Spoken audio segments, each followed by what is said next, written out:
Good evening, everybody. Does that work? Yes, wonderful. No karaoke, I'm afraid. Okay, welcome everybody to those online, to those in the room, and of course to our speakers. Hopefully we've got new starters in the room, new students who've joined just this week, as well as continuing students, so welcome. And our people from our postgraduate research community. So this really is a broad church, a broad house. My name's Tila Sanders. I am the Pro-Vice-Chancellor and Head of College of Social Sciences, Arts and Humanities, of which criminology, sociology and social policy is a part. But it's really special for me to be introducing everyone today because I am a member of the school still. So it's a little bit, and I did the job of organising many years ago. So it's really great to be here welcoming everyone to the Scarman Lecture. So just a little bit of history, you know, what is the Scarman Lecture? There's lots of young people in the audience, but essentially the history of the Scarman Lecture series goes back to 2008, sorry. The Department of Criminology introduced the Scarman Public Lecture Series, which was named after Lord Scarman, QC, who was the chair of the 1981 Brixton Riots Public Inquiry. Now, 1981 is still quite a long way away for me to remember, but this Scarman series really has provided a forum for guest speakers to discuss contemporary issues within the fields of criminology, criminal justice, social policy and human rights for the last nearly 40 years.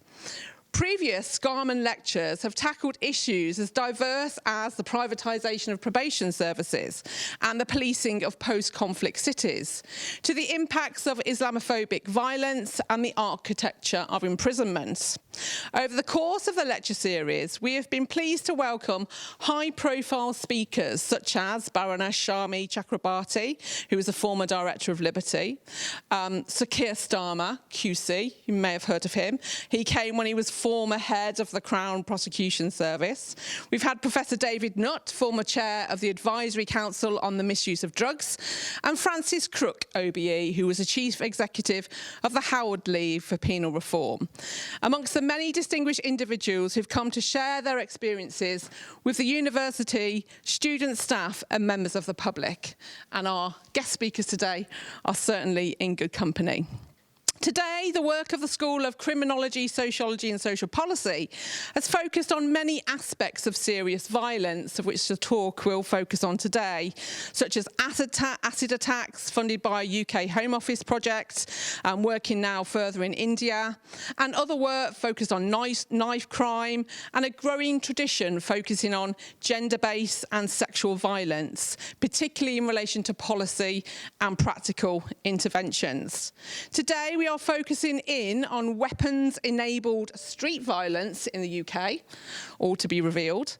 We're going to look specifically at public place violence, and this has been a core focus of the government's attention since the publication of the Serious Violence Strategy in 2018. At the heart of the strategy was a desire to reduce serious violence, knife crime, gun crime and robbery through a public health-focused approach, delivering government-funded violence reduction units, of which people will speak about today. In this lecture, an expert panel will discuss what contemporary patterns of violence look like in the UK and the challenges of delivering violence reduction to the public. Ultimately, we consider what types of interventions show promise and what directions policing and policy might take in the future. The session will be chaired by Professor Matt Hopkins, who will begin by giving a brief introduction to the subject. Also, Matt was an original Scarman Centre student, so it's great to have that continuity there.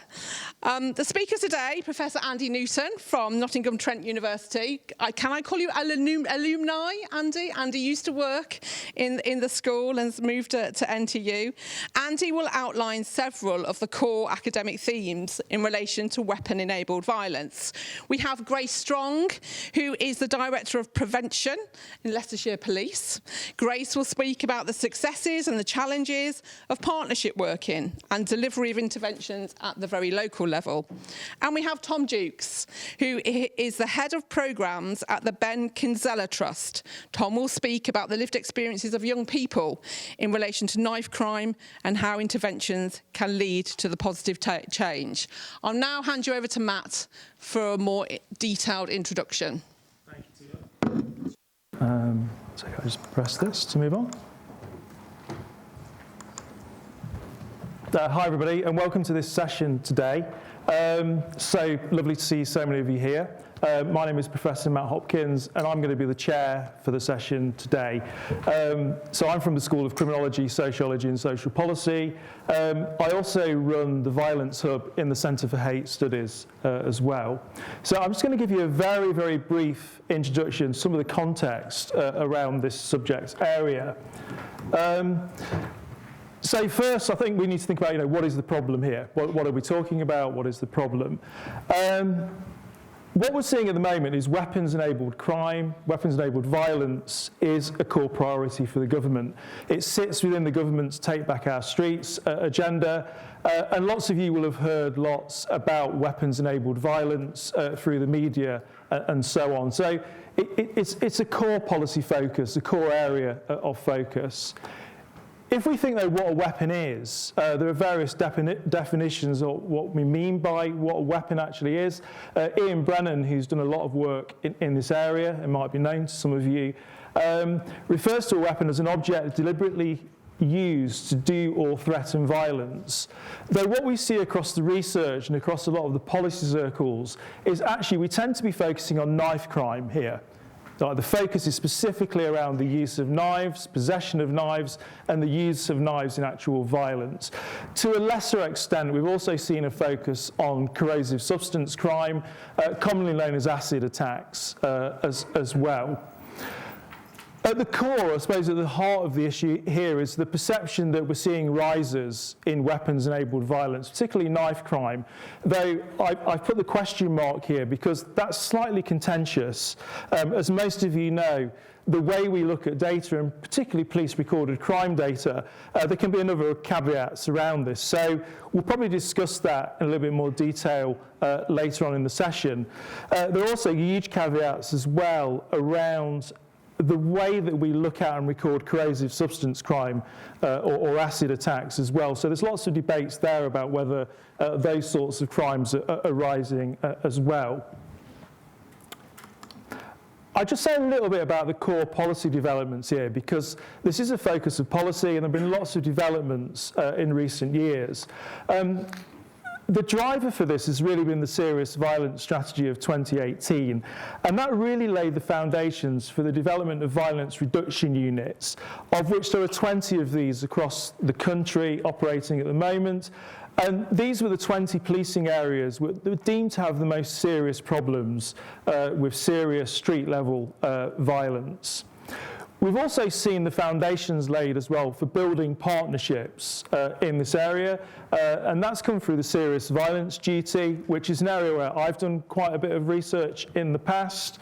And what the serious violence duty has done has really legislated for the idea of the police, local authorities, health authority coming together to collaborate, share data, and devise strategies for dealing with serious violence at a local level.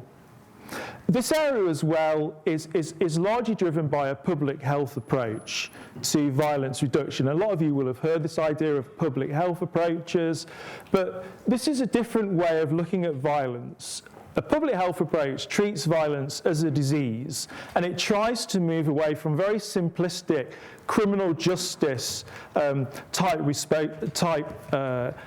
responses to dealing with violence, where we just process offenders through the criminal justice system. A public health approach is looking more about dealing with the antecedents of violence. Thinking about what are the causes of violence, what's going on in local communities. And modern approaches to violence reduction are really driven by this public health approach. More recently as well, we've seen the Safer Streets mission launched by the new Labour government, which is also a big driver for what's likely to be future preventative activity in this area going forward. And there's been a pledge here to halve knife crime within the next 10 years, which I think is a huge commitment by the current government to do that. So in terms of this session, we've got a number of questions which the speakers have been asked to look at. So they're looking at contemporary patterns around violence. They're thinking about what we need to do to deliver change to these patterns, what current interventions are showing promise, and also what does the future hold in this area. And the speakers have got approximately 15 to 20 minutes to talk about this area, so I'm going to be kind of watching them very tight for time, because hopefully we should be able to get into some questions at the end of the session. And we'll take questions from the floor at the end, so feel free to think of questions and to ask the panel. And we'll also be taking questions online as well from Chris. So I'm going to hand over to our first speaker, who is Professor Andy Newton from Nottingham-Trent University. Thanks, Matt. Can everybody hear me okay? It's great to be back in Leicester. For those who worked with me when I was here, it is really 6 years ago. Nothing like putting an academic first to try and keep to time, but I'll do my best. I'm going to think about some kind of academic and policy debates around weapons-enabled street violence. I'm going to just talk to you a bit about national trends, so you can get a sense of what the national picture is in England and Wales. I'm going to talk about crime concentrations and violence concentrations in place, because one of the things we know is that actually weapons-enabled street violence, like most crimes, is quite concentrated, both in where it occurs and when it occurs. I'm going to reflect on prevention and what we know in terms of what might work to reduce weapons-enabled violence. I'm going to talk about what I think is a bit of a dilemma between kind of police enforcement approaches and the idea of public health approaches that Matt's just alluded to, and briefly reflect on some future challenges. So what do we know about knife-enabled crime? So if we look at knife-enabled crime since March 2011, looking at police-recorded crime data from the Home Office, you'll see that actually there was kind of an increase in a kind of knife-enabled crime for about a 10-year period. COVID happened, and there was obviously some reductions in kind of knife-enabled crime, particularly around robbery, and then we've seen a kind of slight increase and then a tailing off over the last sort of 12 to 24 months. Slight increase in threats to kill, although I don't have much thought as to why that is. So we've seen a kind of steady increase followed by a slight tail off more recently. Obviously we know that there's under-recording of police-recorded crime. So another source that we often use is NHS hospital admissions. I think a study done by Alex Sutherland and some colleagues looking at ambulance data and police-recorded crime data found that police data was missing about 6 out of 7 incidents. So we found the kind of NHS admissions possibly a more reliable measure. And interestingly, when we look at that, there's been a reduction over the past sort of 3 to 4 or 5 years. Which happened kind of at the start of COVID and then continued. So I think it's important to kind of reflect that actually there's been quite substantial funding in a number of areas. We have seen some reductions nationally, but I don't think that's reflected in the way this is portrayed in the media and in kind of political circles. In terms of firearms, obviously much lower numbers. 21% decrease from the past 12 months. Obviously, annual comparisons aren't particularly useful because of fluctuations, but when we look at the long-term trends, again, we can see reductions in firearms over the past kind of 10 years. So So whilst there's obvious concerns, and I think there was about 50,000 knife-enabled offences in the last 12 months, which is quite significant when you think about the impacts on families, on victims, on communities. There have been some reductions more recently. But if you look at the media narrative, that's not the case. This isn't my study, it's from a recent publication by Billingham and Owen Rogers. It's an open access publication, but since 1970s you can see this kind of explosion in the literature in terms of, I know we've had increases in kind of electronic material, but you see these real increases in youth violence, knife crime, gang violence. You know, it's the thing we need to solve, and sometimes we're not particularly measured in how we think about this. So what are the risk factors? What do we know about weapons offences? The World Health Organization, the WHO, talks about violence, not necessarily just weapon-enabled violence, but violence is quite a complex, multifaceted issue between an individual and the risk factors of the individual, kind of relationships that individual have with others, community settings, and also broader societal issues. And I won't go through, but a number of those are on the diagram on the bottom.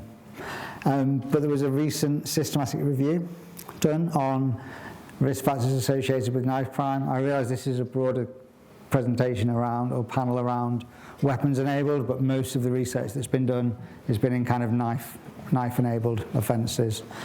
But again, this contradicts media narratives. There was no consistent evidence that being male or being from an ethnic minority increases risk, which is actually challenges a lot of the kind of contemporary thinking here. I think that's really important. Where they found strong associations, it was what we call adverse childhood experiences, so ACEs, mental health, and gang involvement. And some of the other factors were linked to community and societal risk factors, discrimination, economic inequality, deprivation, and urban location. And I think when we look at the police data, about 50% of knife-enabled offences are across the Met, Greater Manchester, West Midlands, and maybe one other force. So there are some quite strong concentrations in urban locations as well, which we'd expect. So they're kind of some of the key drivers that we need to think about in terms of what increases risk. But it's not a simple phenomenon to understand, and there's a lot of complexities to this that we really need to unravel. I did some work with the police force. I talked about crime concentrations. I talked about how urban areas have these overrepresentations of knife-enabled offences within the high urban locations. But actually, even in these urban places, not everywhere experiences knife-enabled offences. So when we look at street segments, which are kind of the start to an end of a street before another street joins, in this police force I looked at, there are 60,000 street segments, so very localised streets. So 20% of all the knife crime over a 7-year period. So this was over quite a long term. It wasn't kind of flurs. Sort of a fifth of all the crime, all the violence, the weapon-enabled violence happened at 213 of the streets. So less than 1%. And 100%, all the offences were at 6.4%. So those 3,720 streets had all of the weapon-enabled violence, which means that there were nearly 55,000 streets that had no weapon-enabled violence. So it is really concentrated both where it happens and when it happens. And even in the really urban areas, you can see from the map of street segments in 3 different urban areas that there's still disparity in terms of where it happens. And we're about to do a piece of work for someone called the Youth Endowment Fund to try and understand some of these patterns in terms of these concentrations. So, for example, how does deprivation, we talked about those community factors, how does the types of land, space syntax, which is a measure of footfall, so how busy a place is, the location of points of interest, so what's it influence of kind of the location of bus stops, pubs or bars, ATMs, fast food, nightclubs. We can do some research to try and understand some of these really localized contexts in terms of where these patterns are and when they happen. So that's going to be a piece of work we're doing over the next 12 months, so hopefully that will come out and findings from that will start to emerge. The reason we're also doing that is I've been doing some work with Essex for the past 4 years, with Essex Police, Project Minerva, and we've looked at street segments where you have both males and women and girls who were victims of violence. They're the mixed ones on this map, the kind of purples. And then there's some locations which are only women and girls are victims of violence. Now this isn't weapons enabled, so this is a slight different study. But what we're finding are these mixed profiles tend to be driven by these nighttime economy, urban areas. But in these residential areas, like in the blue circle, you find that actually you have women and girls are the only victims of violence. And what I think we might find when we look at this for weapons-enabled violence is some differences in age and times of day where these patterns happen. So we're going to start to explore that in a study coming up. But again, the main point of this is those concentrations that are really evident. When we think it's a problem everywhere, how can we deal with it? It's actually really concentrated. What do we know about prevention? We have kind of two main sources of evidence, or at least kind of practice do. There's a College of Policing toolkit on what works for crime prevention, and there is a Youth Endowment Fund toolkit on what works for reducing violence for young people. And most of the things I'm talking about here are drawn from those toolkits. They're built on mainly systematic reviews and meta-analyses. I think you can kind of categorize them into kind of very micro-level approaches, very kind of small-scale, localized. Things like police enforcement, hotspot policing, where police do foot patrols in particular locations, problem-solving policing, focused deterrence, and also stop and search. And I'm going to talk a bit about stop and search in a minute. We have kind of more community-based measures, kind of weapons amnesties, A&E navigators, kind of work around lived experience, credible messengers, work around secure by design, so how we can kind of improve the environment to reduce violence. And then we have some more broader measures around kind of CBT, mentoring, restorative justice, mental health support, work around early intervention, ACE, working with school interventions, school exclusions. So we have this kind of broad spectrum. And whilst probably we have certainly a stronger evidence base than we had 10 years ago, there's still a lot that I think we don't know. And if you look at the amount of money invested in understanding public health and medicine and how much we put into invested in understanding violence, the numbers are dwarfed. So we really have still quite a limited evidence base, I would say, around this. I said I'd talk about stop and search. Is it effective? Quite a mixed picture. This is, the graph shows you outcomes of stop and search in London over a 2-year period. The big grey box, 75%, were where there was no further action taken from that stop and search incident.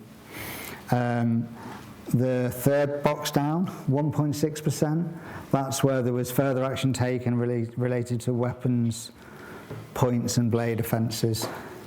So you can see actually there's a very small proportion of stop and search where they actually are prosecuting for kind of weapon-enabled offences. Is it effective? International language is mixed in terms of the evidence and the studies. The Youth Endowment Fund suggests it has a moderate impact on violent crime, and in the UK, likely to have a low impact. At the same time, we've just had a recent study published by Picaro and Sherman, who are two of the leading figures in criminology, if you go by the impact factors. They looked at 15 years of data from the Met, and focused on stop and search specifically linked to weapon-related injuries, and found some statistically significant reductions in murders and injuries with stop and search encounters, as they call them. So when stop and search is focused on weapons, we are seeing some significant reductions, but again, that was 1% of the issue. Perfect, I'll skip through some of this. Knife surrender schemes, in effect, we use them. We don't have enough evidence about what they work, but we still continue to use them. I think there's a bit of a breakage here between kind of police-led informants and public health. We have things like Operation Spectre, which is kind of multi-layered. We see enforcement, we see prevention, we see partnership. They still do targeted stop and search. They still do knife surrender bins, but we don't know if they work.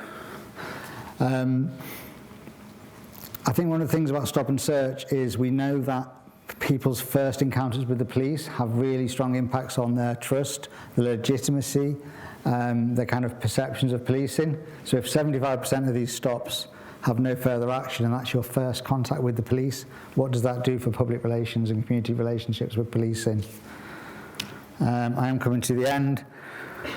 Grace is probably going to talk a bit more about violence reduction units or violence reduction partnerships in terms of doing kind of more broader systems thinking, data share and community engagement.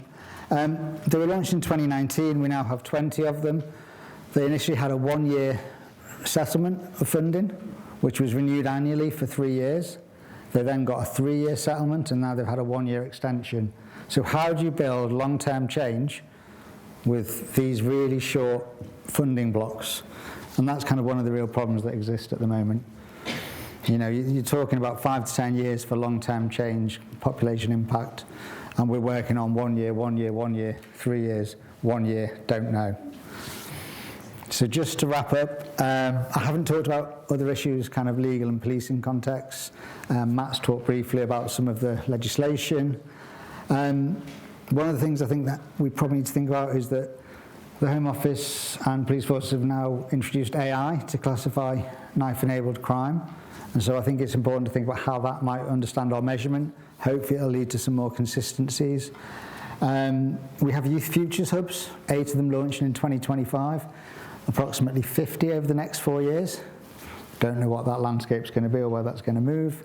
I haven't talked about partnership work because we have a fabulous speaker here to talk about that. And I haven't talked about lived experience education, third sector, because again, we have another fabulous speaker. So that's all for me. Are we doing questions at the end? We'll take questions at the end. Thank you.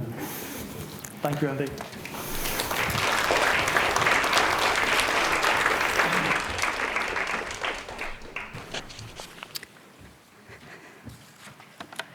Right, let's go at this. Hello everyone. So as you heard, my name's Grace Strong. I'm going to try and bring a very local and a practitioner perspective to this evening. It's probably worth me mentioning that work-wise, I've spent the majority of my career working in the criminal justice system and more specifically within the probation service. So I'm a trained probation officer, and for near on 20 years I worked directly and indirectly with a range of different people in contact with the criminal justice system. And within that, I worked with many men, a few women as well, but mainly men, who had committed some of the most serious offences, violent offences, and lives had been lost as a result, and many more lives had been devastated. And through that kind of experience of sitting in rooms one-to-one, group work basis, what became really clear very early on to me was just how preventable violence is. And actually, violence happens or starts much sooner than the event itself. There is often a long trajectory up until that violent act.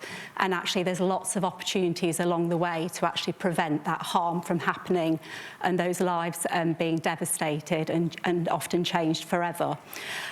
So in 2019, I grabbed with both hands the opportunity to move across into the prevention space, not really understanding that much actually about prevention, and I certainly didn't understand what a public health approach was, so I had to do a lot of Googling before my job interview to work out what that actually meant in relation to violence reduction and violence prevention. And I liked what I read. It just really resonated with me. It felt like an enormous challenge, but I was up for that really, given the length of time I'd spent within the probation service. So Leicestershire and Rutland received funding. We were one of 18 areas at the time. There's now 20 violence reduction units, 21 if you include the original one up in Scotland. We were one of the areas that was given funding by the Home Office to set up a violence reduction unit, as they were called at the time, still are called that nationally, to take a public health approach to preventing and reducing largely public place violence, but most VRUs now take a wider definition of violence, recognising all the common causes, etc. It wasn't for a good reason, as Andy mentioned. It was because we featured in a league table, if you like, of areas which were particularly affected by violence. Leicester and Leicestershire at the bottom end of that. London, the Met, etc., Greater Manchester were nearer to the top. And we were basically just given some loose kind of requirements at the time and told to get on with it, really, which actually for me was brilliant because I love autonomy and flexibility, etc. But I guess when we talk about a public health approach, essentially what that means to me is we are relentless about the prevention opportunities. We promote co-ownership of the problem. So this is not a criminal justice problem. This is an us problem, all of us in this room and beyond. We use data and evidence, etc., to make sure that we are putting our resources in the right places, in the right time. We work in partnership. We think about whole system. Really importantly, which Tom will refer to, we work with young people and communities as partners. So we don't do two. We collaborate. We work with and for communities. And really importantly, we evaluate and we try and add to that evidence base that we really need to understand what works in violence prevention. So that sounds easy, doesn't it, doing that? So one of my favourite quotes of all time is up there, again, really resonated with me. We have a system, unfortunately, that tends to invest once the act has happened, the violent act has happened. So really, it's very expensive to do that as well. Whereas really what we need to be doing as a system is concentrating much more on those causes. Why are people getting involved in violence in the first place, either as perpetrators, victims, or both? So it's just worth keeping that in mind when we're talking about the public health approach to violence prevention. We've already looked at some of the national figures. These are some figures from Leicester, Leicestershire and Rutland. Because we have a violence reduction unit in our area, which we actually refer to as a violence reduction network, because it needs to be collaborative, we are monitoring serious violence all the time just to see what's happening within that. And you'll see here, this is police data, but hospital data is showing the same, as is ambulance data. You can see that downward trajectory from 2023 in relation to public place violence. You can see some of the figures there for the under 25-year-old group as well, which I'll come to in a second, and within that, the knife-enabled. So we're seeing a downward trajectory. Loads of caveats to that data, but really interestingly, that's not what we necessarily see in the media all of the time.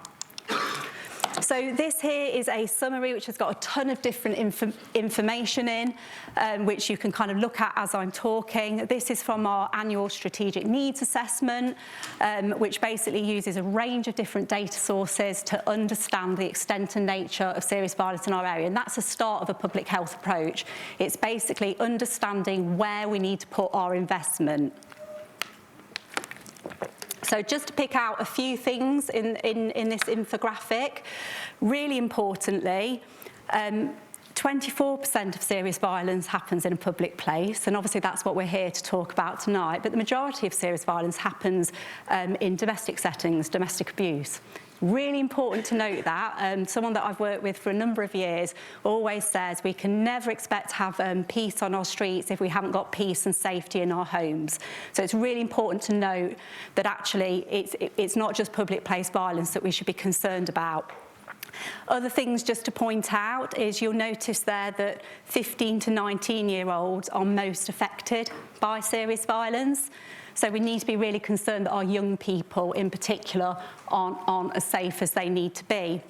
Other things you might notice is with public place serious violence, it's the majority of both perpetrators and victims are males. And when you look at the data, it tends to be male on male violence. That's not to say that it's not an issue for our women and girls either, but it's just worth noting that. And then really importantly, the vast majority of Leicester, Leicestershire and Rutland residents do not experience serious violence as far as the data tells us. So serious violence is fraught with inequalities, absolutely scattered with inequalities. So for example, if you're living in certain areas within Leicester City in particular, but also certain areas of the county, you are much more likely to be affected by serious violence. So it's worth bearing that in mind as well. Public health approach, we're interested in the inequalities, what's the burden on the population, and making sure that we target resources in the right place and the right time in order to have an impact for all of us, even those which will never be directly affected by serious violence. So I won't go through in this any detail because, unsurprisingly, Andy covered this as well. But if we are going to tackle serious violence in our area, we need to understand what the causes are, what the different factors are. And going back to traditional criminal justice approaches, they tend to focus on the individual, and that does need to happen. There does need to be an individual focus. But actually, if we're to prevent and reduce serious violence in the long term, we also need to be looking at the relationship factors, the community and the societal factors, and make sure that we're addressing those as well. And of course, this is really super complex. There's no it doesn't mean that because you experience some of those, you're going to end up being affected by serious violence, but we know that those that do end up being affected often have a number of these factors in their backgrounds or current at that time.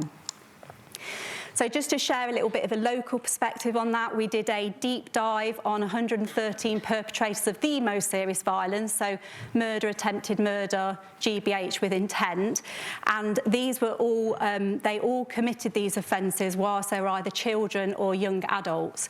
So we asked our local authority colleagues whether or not we could share data around social and education factors, and this is what we found in terms of the experiences of that cohort earlier on in their lives, so before they committed the serious offence. And what you'll see there is they've been disproportionately affected. Again, highlights those inequalities by a number of different factors. So particularly the education factors, for example, much more likely to have been suspended or excluded, much more likely to have been persistently absent from school. You'll notice that there's a higher level of experience of domestic abuse as victims. All of these perpetrators were victims before they became perpetrators, which I think is really quite an interesting dynamic there in terms of how we understand things. But unless we take the time to understand the causes, then we don't know how we're going to tackle the issue in the longer term. So in terms of partnership working, one of the things that we realised really early on through doing that kind of analysis was we need to build a partnership that is reflected of the complexity of the problem. So that basically meant that everyone had to be involved in how we prevented and reduced violence.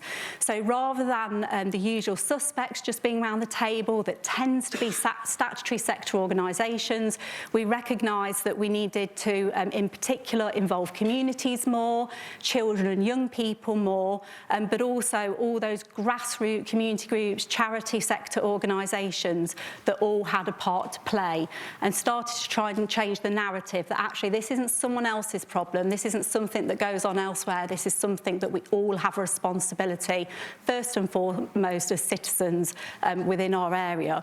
So we built a really big partnership, and I think it's fair to say we're still building that partnership, very inclusive network, anyone can get involved in our violence reduction network. But in terms of that whole system approach, in terms of getting into the type of activity, the interventions, the projects, the initiatives, the strategies that we've designed and implemented, we made sure that we took that more holistic view of prevention. So what we often don't talk about what we mean by prevention, but locally and nationally in VRUs, this is what we mean by it.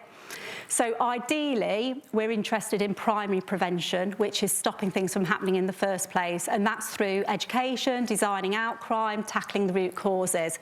However, when we first start to get concerns about an individual or a situation, we can still prevent things from escalating, which is where secondary prevention comes in. So, for example, investing in diversion and early intervention so we don't let things continue. So that trajectory, as I said, violence happens earlier than you, or starts to happen earlier than you think. That trajectory, trying to stop that from moving in the direction that we don't want it to.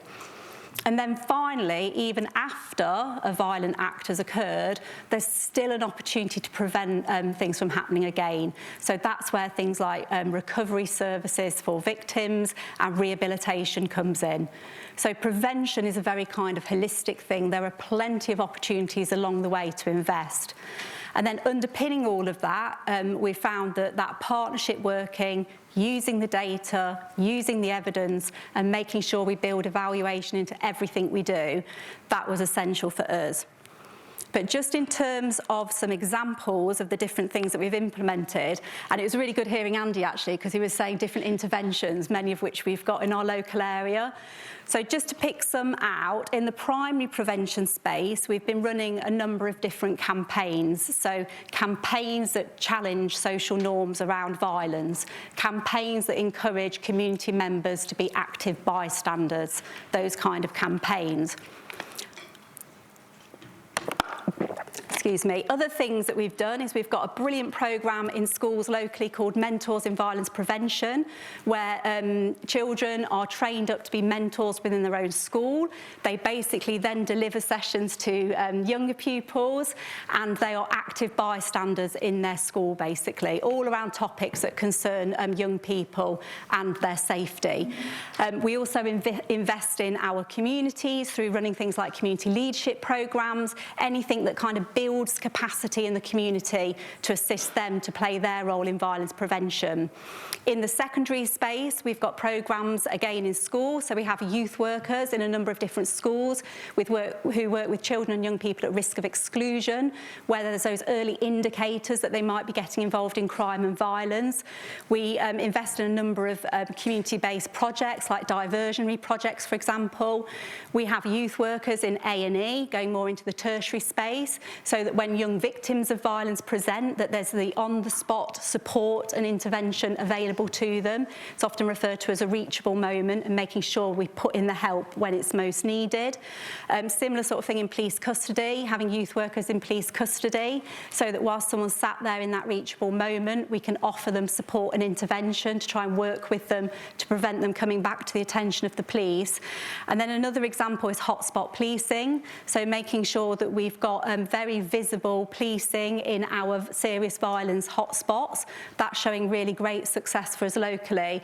And then last but not least, we have a focused deterrence programme which works with perpetrators of serious violence, so already committed violence, but then a very kind of concrete, tailored offer of support, but also enforcement if we continue to remain concerned about them. So a number of different interventions there locally. So in terms of challenges, violence is so complex that even though I've thoroughly enjoyed working in the Violence Reduction Network, the partnership is really, really complex, and so it needs to be. But there's all sorts of challenges within that, be them resource challenges or some of the complexities between different organisations and different systems. As much as I will always be passionate about prevention, we still need a really robust criminal justice system in the world of violence reduction, and sometimes it's really hard to balance the need for immediate action with that longer term approach, which you often don't see the results of for a number of years.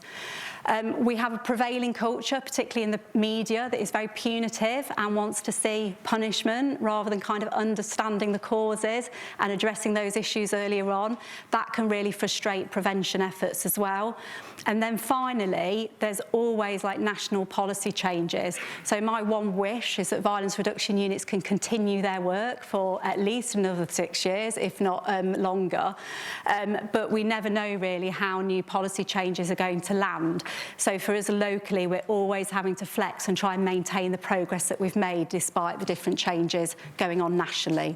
And I'll leave it there. Thank you.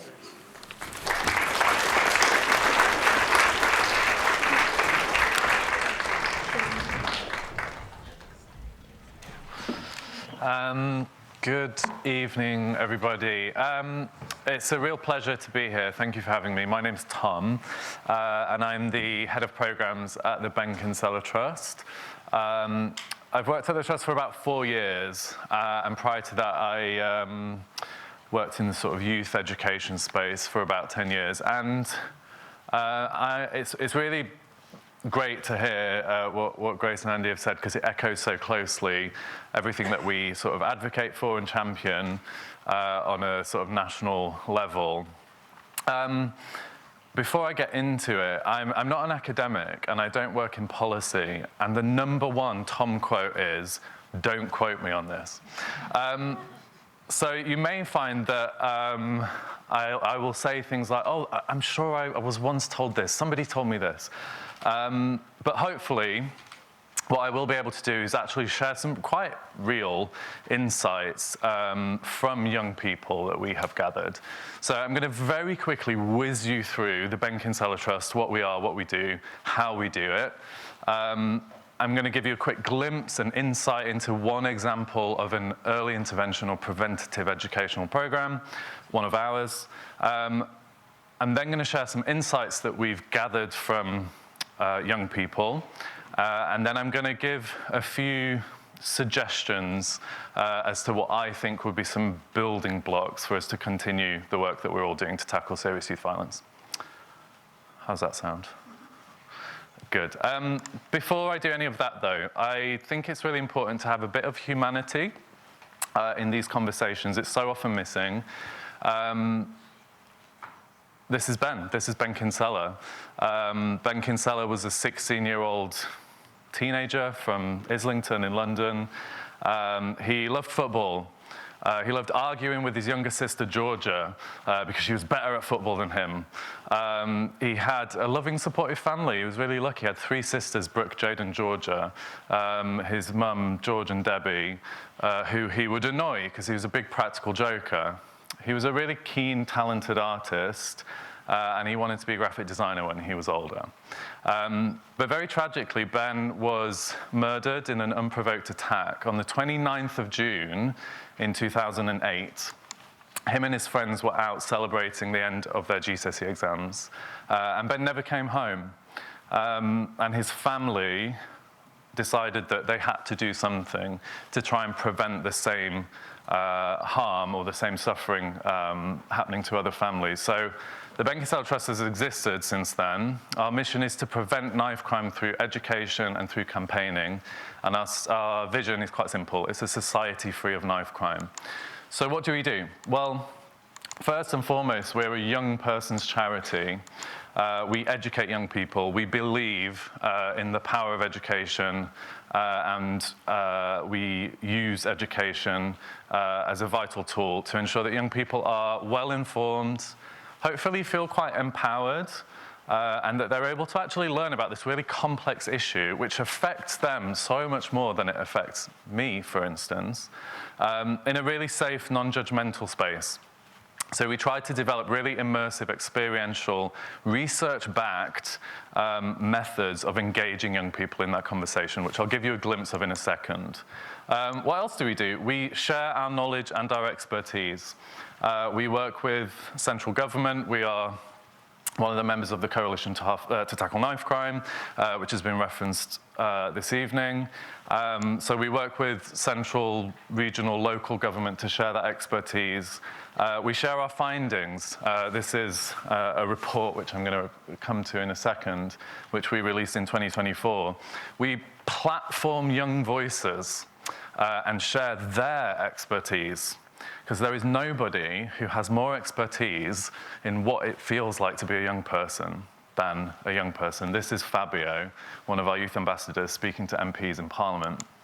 And finally, we share really in-depth training with parents and carers, teachers and schools, youth workers and community practitioners across the UK.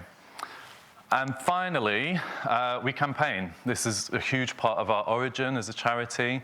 Started with Ben's family campaigning for change, campaigning for action and justice for those affected by knife crime. We use and feature youth voices in those campaigns, which has led to the establishment of national awareness weeks, like Knife Crime Awareness Week, which in its first year reached 2.1 million people. We work alongside people who have a public profile and a voice. So here's Idris Elba. We worked very closely with him on his Don't Stop Your Future campaign. We've worked with Arsenal, with Adidas, where we can reach so many people. And yes, middle picture, bottom, top row, left, that very handsome tall man is me. So that's a whistle-stop tour of the Benkinsale Trust, who we are and what we do. I'm going to give you a glimpse, a little bit of an insight into one of our education programs. It's called Choices and Consequences. The Benkinsale Trust is an educational charity set up by my family after the tragic murder of my brother Ben in 2008. He was just 16 when he went out one night and never came home again. Our mission is to educate young people on the consequences of knife crime and to campaign for action and justice for those affected. Our workshops are preventative and unique, and we use a wide variety of immersive learning experiences. They dispel the myths around knife crime and knife carrying, and they teach young people about the link between choices and consequences. They have been proven to change young people's attitudes and values, and to ensure that knife carrying is seen as socially unacceptable amongst peer groups. Our interactive workshops include facilitated activities, role play, immersive theatrical spaces, powerful films and visual displays. But most importantly, they provide a safe space for young people to explore this complex issue and to understand that knife crime is not inevitable. We share Ben's story, but also other stories of young people and their families who have been devastated by knife crime to show the potential impact that choosing to carry a knife can have. Today I learned that carrying a knife would be one of the most dangerous things to ever do, because you never know what's going to happen. I learned that you should never bring a knife to defend yourself because you can get a criminal record. And I didn't even do anything. I just hid the knife and encouraged a bit of fight, and that is it. And do you know there isn't a day that goes by where I don't think about it? I think of his family, I think of my family, how I let them down. Clearly, knife crime is something that is of concern to our pupils. They expressed that at the start, and I think they have learnt today that this is not necessarily something to be fearful of, but there are ways they can keep themselves safe and things they can do to make sure they don't get caught up in knife crime themselves. This is so informative and useful for the children, and it covers the really important topic area in a way that we just could not do inside the classroom. We are a young people's charity, and they are at the heart of everything we do, because ultimately we know and believe that they are the ones that are going to make the change. So we want to empower them and give them the tools and the knowledge to go out there into their communities and help us to stop knife crime.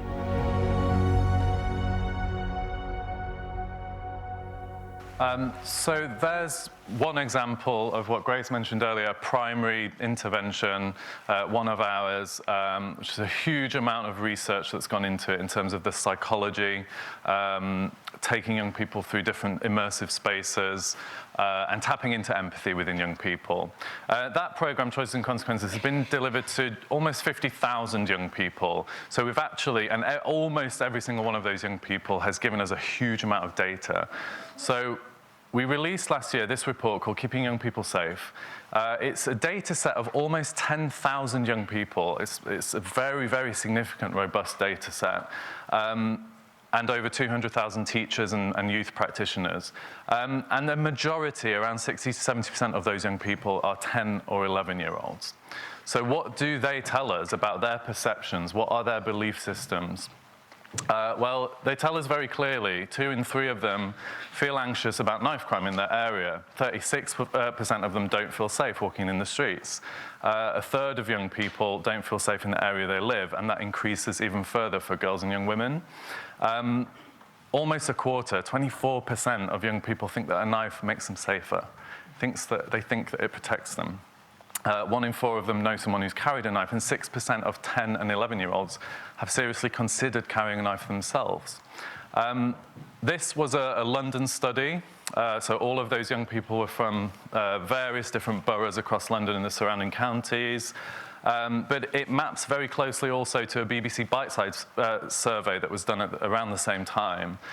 Slightly smaller data set and slightly older cohort, but we see some very similar results around safety, feelings of safety, around being worried about knife crime, slightly less outside of London it looks like. And that survey specifically asked about whether or not young people are worried about knife crime in their schools, and around a third of young people said they were. We can, luckily though, see that you are able to shift and alter and change and influence these belief systems through positive, empowering education programs. So we see, for instance, here, a huge reduction in that myth, that false perception that carrying a knife protects you, for example. So this, I guess, is the central question which we're here to answer today. How can we support young people to prevent weapon-enabled street violence? I know that's not the question for the lecture, but I had to get young people in there somehow. And I often just sort of flip that question on its head. If I personally wanted to increase levels of weapon-enabled crime or knife crime specifically, what would I do? Well, I would firstly, cut police officers from our street. I would secondly decimate the youth sector so that young people don't have access to opportunities, to role models, to mentors, to leaders. And I would thirdly completely deregulate the online space, social media, so that harmful content can quite easily be shared with young people. But what I've just, that scenario that I've just painted for you, unfortunately, is not a story.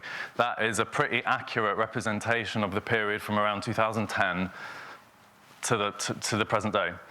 In 2010, 20,000 police officers were cut from our street, from police forces up and down the country. £1.2 billion has been extracted from the youth sector. And it took almost 6 years to get the Online Harms Bill through Parliament. So whilst it's not tolerable or acceptable that knife crime levels have risen to such an extent in that period, given the perfect storm that was laid out, it's sadly not surprising. So I hoped that Grace and Andy would say, we, of course, need a public health approach to knife crime, or to weapons-enabled street violence, which champions, early intervention and prevention. And I'm glad we're all agreed on that. So I'm just going to give, I've got the dreaded 15-minute slip. I'm just going to give sort of a few thoughts, provocations, which might and hopefully will sort of prompt a bit of discussion in our questions. And I've sort of broken these down into some quotes from young people. These are from real young people. These were young people who were involved in a project with the Thames Valley Violence Reduction Partnership, which was a research project and a campaign, and the Benkinsale Trust partnered with some in-person delivery. So the first quote is, "The fear is real." And this will be no surprise to anybody given some of the data that I've just presented. But it just shows us so clearly how fear is such a significant component in this story. We need to address that fear. It has to be one of our fundamental guiding principles at every single level. The extent to which knife crime and serious youth violence is so commonplace in young people's lives through that thing in their hand is quite shocking.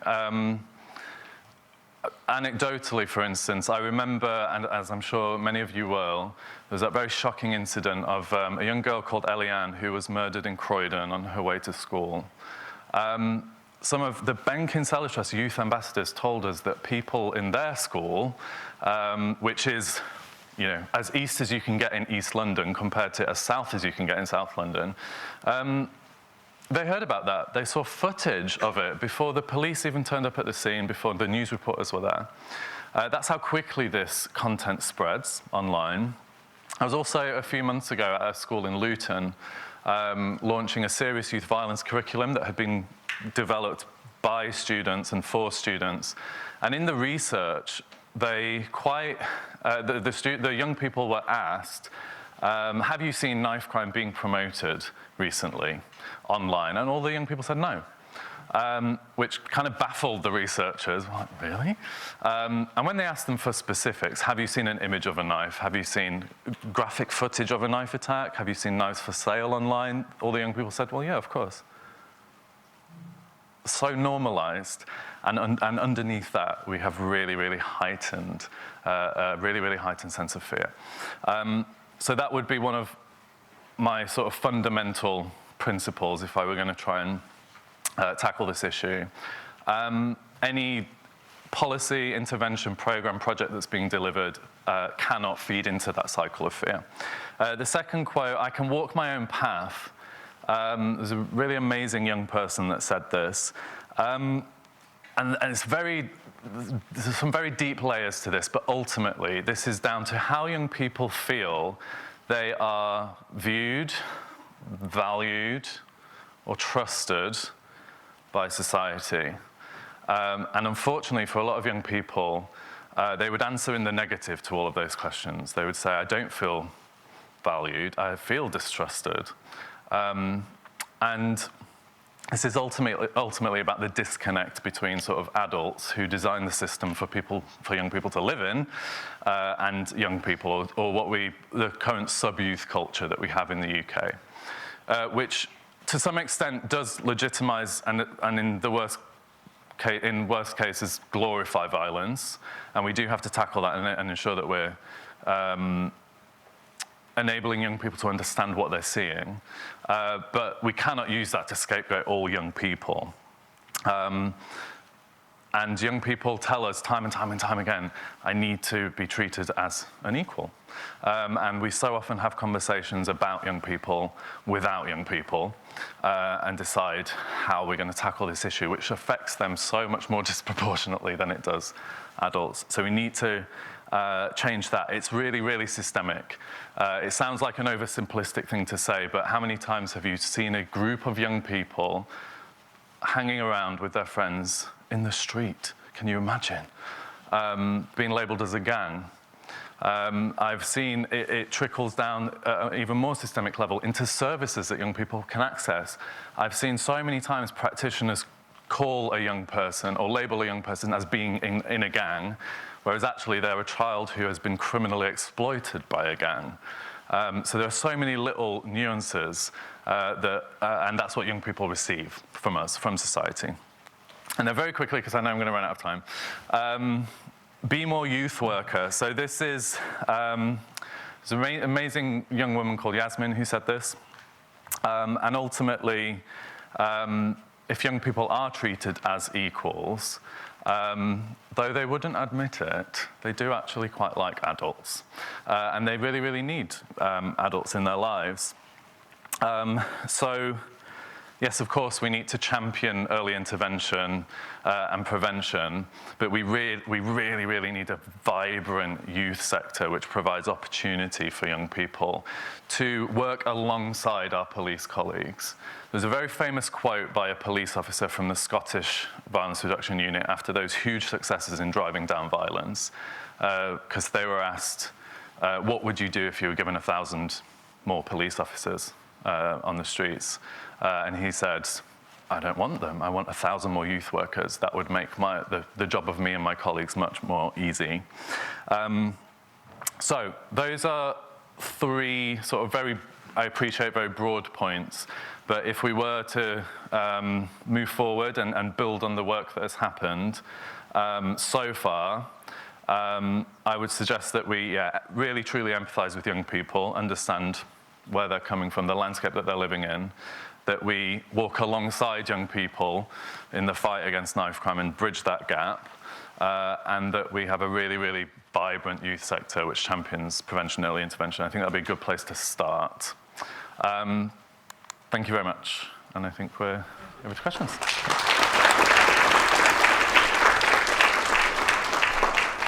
So a huge thanks to all of our speakers. So many issues raised there, so much of interest. I think what we're going to do is have we got 10 minutes for questions? Yeah. So if we take 10 minutes for questions, I think we'll start by taking questions from the floor. So if anyone's got a question they would like to ask, if you want to raise your hand, and I think we can get a mic out to you. Yeah, so if you've got a question, my colleague Laura will bring the mic to you. I'll point to you can start putting your hands up now if you want. I'll point to where the mic's going to go, and then I'll point to where the mic's going to come afterwards as well. So if you just keep your hands up until we get the second one. Well, do we have any online questions? There's one have we got over a question over there? Okay, yeah, we'll start there then. Yeah, great stuff. If you want to say, just introduce yourself as well. Just say who you are. That'd be nice. Hello. Okay. I'm Olivia, and I have absolutely nothing to do this topic. I'm just curious. My question is unfortunately quite dry because it's methodological. I was curious about how in Andy's presentation there was the finding cited in one of the studies that there wasn't this link to gender, whereas in Grace's presentation there was kind of this examination of how men were overrepresented in both offender and victim profiles. So I was just curious if there was a way to explain the disparity in those conclusions. So the study I looked at was a systematic review which looks across multiple studies, and it was looking at risk factors as opposed to prevalence. So in the studies they looked at, gender didn't come out as a specific risk factor compared to others, but in terms of when you look at prevalence, it was there for the work that Grace talked about. Does that make sense? Hi, I'm Imogen and I work in probation. Just a question, I suppose it's really for Tom, maybe more applicable, but in terms of the Online Safety Act, what are your thoughts around the introduction of the Online Safety Act, and whether you have any thoughts or reflections on how that might change the landscape a bit? Yeah, I mean, we've been crying out for it for a really long time, to be honest. It's a very significant, important step in the right direction. Like I mentioned when I was speaking, the extent to which harmful content, which feeds into this fear narrative, which spreads the myths, and which in the most serious of circumstances is actually used as a tool to criminally exploit young people, the extent to which tech companies have not been held accountable for that is unacceptable. So it's definitely a step in the right direction. I suppose we're seeing this at the moment. I was speaking yesterday about the year anniversary of the zombie knife ban. In and of itself, yes, makes sense. Let's get these weapons off our street. We obviously need a whole host of responses in addition to that. But one of the themes emerging out of that conversation was essentially, that ban is and only ever will be as effective as it is enforced. And I think that applies equally to the Online Harms Act. Okay, great. Hi, I'm MJ. I'm a final year law student. I was just wondering, you spoke about reducing fear and that fear that young people have, and obviously a lot of kids who'd be growing up in underprivileged areas will be facing that fear. But do you ever find that you go into schools and kids have no idea that knife crime is a problem, and that you end up actually increasing fear, and how do you deal with that? I'm assuming that's directed at me. Very rarely do I go into a school and find young people who think that knife crime isn't a problem. What I do find, which I kind of alluded to though, is that sort of complacency, because it has become so commonplace and normalized. So how do we reduce that fear factor? We know by now through the research studies by the likes of the Youth Endowment Fund, which Andy mentioned, other academic institutions, that putting gruesome images of serious injuries or sharing imagery of weapons online does not work. We know that the shock and scare tactics which were used in the preventative space with young people in the sort of noughties and early 2010s are ineffective, and in fact, worse than that, they're quite harmful. They feed into that cycle.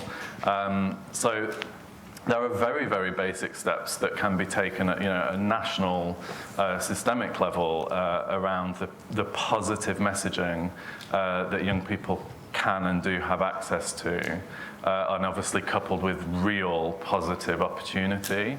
It's a huge, huge issue because how do you change and influence an entire youth subculture? Grace mentioned that brilliant Desmond Tutu quote.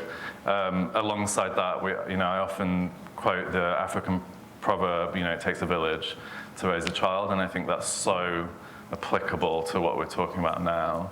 Every single person has the opportunity to influence a young person in their care, whether they're a teacher, a community leader, a boxing coach, or whether they're enacting policies that apply to young people on a national scale. Thank you. I'm aware we're about to time. Yeah. But we have, I think, 3 questions. So yeah, if we can just do the two online, and then we've got another question there as well. So the first question from online is from one of our attendees called Molly. Molly says, I work as a safeguarding lead at a school in Hertfordshire, and we are seeing rising levels of young people involved in knife crime and street violence. What can we do as a school and as a safeguarding team to aid the prevention of these crimes? Let's go with Grace first. Yeah, sure.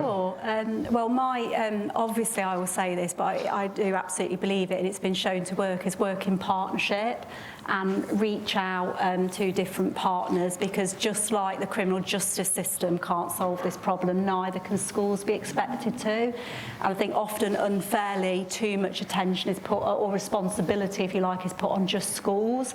So I think it has to be that partnership approach. But going back to some of the material that was shown earlier, it is about those kind of really immersive, interactive educational experiences, so that children feel that they've got the knowledge and the confidence, so they're equipped really to deal with the issue. That's really important. Programmes, if they're available down south, like Mentors in Violence Prevention, are showing really promising results. That's about empowering children and young people to talk about the issues that really affect them, but also be those active bystanders in terms of kind of like lower level, what I would call violence, bullying, which we know is one of the risk factors of youth violence. So there's a myriad of different things, but I'd say reach out to different partners, including the voluntary and community sector. Okay, Andy? I'll just add to that, actually, there's quite a lot of interesting developments happening in the space around contextual safeguarding. So there's quite a lot of work at the moment in safeguarding in the home, and a lot of work in safeguarding in school, but actually what happens with young people outside of home and school is more challenging. And so there's quite a lot of research in something called contextual safeguarding, and I would urge Molly to have a look into that space and see if there's material that she could draw from that as well. Okay. Can we... I was just going to tail onto that. In London, which is where I'm based, we know, for instance, that the vast majority of violence with young people happens between about 3 and 7 p.m. So I agree with your point, Grace. Schools often get so much pressure on them to try and resolve this issue alone, and it's so difficult. But they are one part of that, much wider picture, and it does work, that preventative approach. For instance, as I mentioned in the Keeping Young People Safe report, we know that belief systems around weapon carrying are formed from around the age of 9 or 10, and we know that criminality, if it's going to emerge, peaks around the age of 15 or 16. You've got a 6-year window. The violence reduction units have existed now for 6 years. The London Violence Reduction Unit, which obviously by far has had the most amount of money pumped into it, has just gone into its 6th year. And we are now starting to see positive trends emerging. We've just gone through June, July, and August, which historically is a very challenging time to keep young people safe. And for the first time in a very long time, there's not a single homicide of an under 25-year-old for years. And the level of homicides of under 25-year-olds is at a 22-year low. So despite that, though, Sadiq Khan, the Mayor of London, has pledged a record-breaking £1.2 billion to invest in the police, because they have seen and recognised that a police force which champions early intervention and prevention and works alongside all of those partners in education, in the community sector, in health, works. Thank you, Tom. Let's go for 2 more quick ones, and then we'll wrap it up. This one is so this is anonymous. It says, regarding stop and search, could you explain what criteria are used to stop someone? Does anybody know the answer to that question? Well, it's a very specific set of factors. If you're talking about Section 60, which is the general stop and search, police have to. There's probably some legal students in the room that can help. I'm trying to give layman's terms, but you know, there's certain probable causes which they can stop for. There's also Section 45s which can be issued, whereby for a certain location and for a certain time period, the kind of senior policing can authorise this as a Section 45, and then pretty much anybody in that space can be stopped as well. So it's quite a broad set of interventions, generally around drug offences or weapon offences then. Okay. One more very quick one. Hi, yes, thank you for... You're okay. Okay, yeah, sorry. So thank you for this panel. I really enjoyed listening to all this. I spent the pandemic interviewing 16 to 18-year-olds for a European project called Digigen, and I was looking at civic participation and the use of social media and their political engagement. So from that time, what I understood was, and also looking at gaming between 9 and 12 years old, we did some research on that as well. And there was a lot of socialization that was happening on social media and on gaming as well. So this is a pandemic period. I don't know how much you know about the impact of the pandemic that it had in relation to knife crime. If it had an impact, what impact it would be. So that would be one question about the pandemic specific, because we saw impact on participation that had to do with the pandemic. And the other thing is, if they're socializing so much on social media and they're consuming so much social media in these ages of 15 to 19, which is where you have the big kind of numbers there of offending and being both perpetrators and victims of crime, then wouldn't it make sense to have social media campaigns that target these ages? And whether you know of these campaigns or have them been successful campaigns on social media targeting these age frames or not? And if not, why not in that sense? Yeah? Yeah, I mean, there have been some, you know, huge corporations that have taken steps to put out positive messaging. But has there been widespread, you know, systemic change to those algorithms, and have those tech companies been held account? You know, are they, in other words, forced to do that? No. Having said that, I know that that is exactly what tech companies are planning to do. Spoken specifically with the likes of TikTok, for example, who really have shown a commitment to not only preventing harmful content from being hosted on their platforms, but if young people are actively searching for it, that it will actually divert them through to some support or an intervention. So yes, I think that will start to emerge in social media. That's certainly being signaled to us from the tech companies, social media companies. But the fact that it hasn't happened yet is a travesty, to be honest. And the amount of harmful content that young people can have access to is really quite shocking. And like I said in my talk, you know, with that 1.2 billion pounds that's been extracted from the youth sector, which used to provide, you know, positive pathways for young people and really positive counter narratives from role models, from mentors. The main sort of influence and role model in a young person's life often is the most powerful algorithms in the world. And they're not there to look out for them. Yeah. So it is so vital that happens, and that it happens quickly. Okay. Thank you, Tom. We've gone slightly over time, so I propose we wrap up the session at this stage. I think what I would like to do is just say a huge thanks to the speakers today. I think you've been magnificent. Thank you for your attendance. Can we just show final appreciation?